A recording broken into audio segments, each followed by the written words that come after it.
Salut et bienvenue sur ma chaîne. Aujourd'hui, décor un petit peu différent. Je ne suis pas dans ma cuisine, mais je suis devant mon ordinateur pour réagir à une vidéo qui montre quels sont les moyens déployés dans les publicités alimentaires.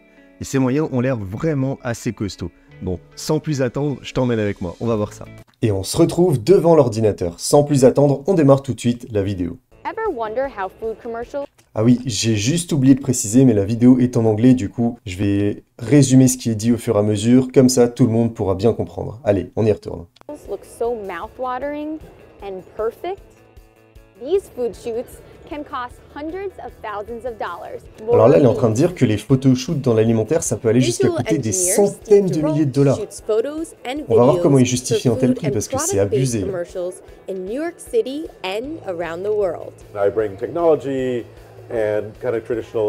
D'accord. Donc là, en gros, lui, par exemple, a été présenté comme un ingénieur qui est spécialisé dans les solutions pour les publicités dans tout ce qui est alimentaire. Du coup, on voit qu'il y a une bonne partie technique. On va voir un peu plus en détail à quoi ça sert, mais ça peut justifier un petit peu le prix, parce que si c'est juste pour faire des photos, des centaines de milliers de dollars, je pense que tu peux te débrouiller intelligemment et réduire considérablement les prix. On va voir, on continue la vidéo. One piece of that technology, robots, or as they call them, motion controls. Oh, je sais pas si ça s'est bien vu, mais là, ils ont utilisé deux machines pour avoir un timing parfait au moment de la photo. Là, ils ont utilisé une machine pour balancer de la poudre qui avait l'air d'être de la farine ou du sucre, je suis pas trop sûr, et une autre qui va balancer des fruits rouges à un timing vraiment parfait, à la milliseconde près pour qu'on puisse prendre la photo idéale. Donc là, c'est intéressant la technique, ça commence à être intéressant. On va voir s'il y a plus que ça. En tout cas, les photoshoots qu'ils sont capables de faire, comme on les voit à l'écran là, des fois, c'est des très beaux résultats, voire des résultats assez impressionnants visuellement. A single day TV shoot can cost between $50,000 to $100,000. Ouais, donc là, elle a confirmé. Elle a répété, la narratrice, que les photoshoots dans l'alimentaire, ça peut aller jusqu'à de 50 000 $ jusqu'à plus de 100 000 $.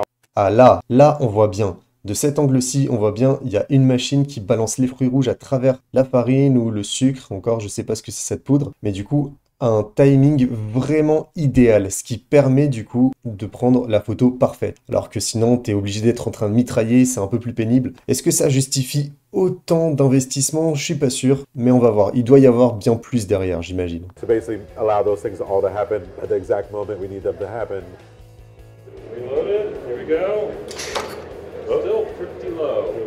Ok. Ah voilà, là c'est l'aspect cuisine. Donc on voit qu'il n'y a pas que de l'aspect technique, forcément, c'est logique, on est dans l'alimentaire. Il y a tout un tas de préparateurs et de préparatrices qui sont en train de travailler les aliments et en train de cuisiner les recettes pour les mettre le plus en valeur possible, avant même qu'il y ait de la technique impliquée.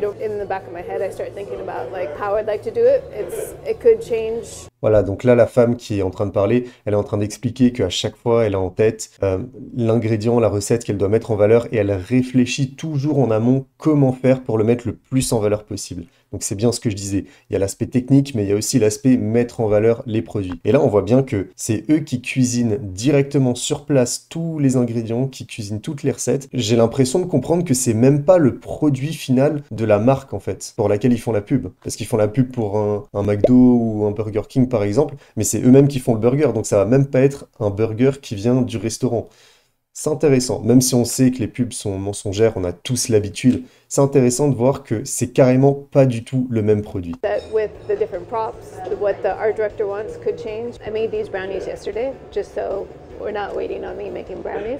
Ça, c'est une astuce qui est peu connue, et pourtant, elle est évidente. À chaque fois, là par exemple, le brownie, elle va tout simplement mettre de la peinture par-dessus pour lui donner une belle couleur et pour le faire briller, pour le faire bien ressortir. Alors que c'est un truc, bah du coup, ça le rend totalement toxique, c'est pas comestible. Mais à l'image, ça rend vraiment appétissant. Et ça te donne envie de le manger sans que tu te rendes compte que c'est quelque chose qui est pas du tout comestible. Ça, c'est une astuce hyper basique et elle fonctionne ultra bien. To make them look like I just made them. En tout cas, c'est intéressant de voir qu'ils arrivent à combiner les deux mondes, le monde de la préparation culinaire, le monde de la préparation des aliments et le monde de la technique pour arriver à des résultats qui sont des fois super impressionnants parce que toutes les pubs ne sont pas impressionnantes, mais il y en a qui sont vraiment... La mise en scène et tout, c'est assez impressionnant des fois. Human hands are also used on commercials when timing is not a crucial factor. Forcément, ils utilisent aussi les mains d'un être humain quand le timing, c'est pas forcément quelque chose d'absolument nécessaire. On peut aussi faire certaines choses à la main. Ce qui est logique parce que je me disais bien que tout ne doit pas être millimétré et que les machines ne servent pas systématiquement. A lot of effort into these visuals. It's really cool to see your vision kind of come to life and be spread with the world. I think you have to have a really great understanding of what is appetizing. Everybody speaks the language of food.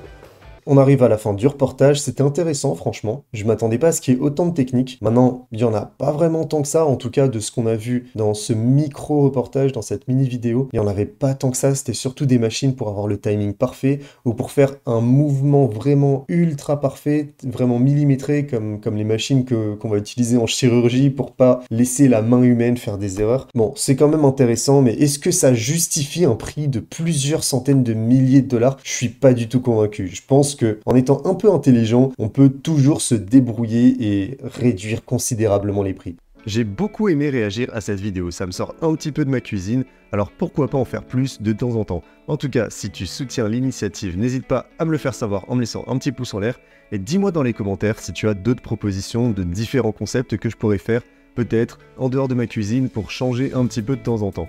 Allez, sur ce, bonne journée et à plus.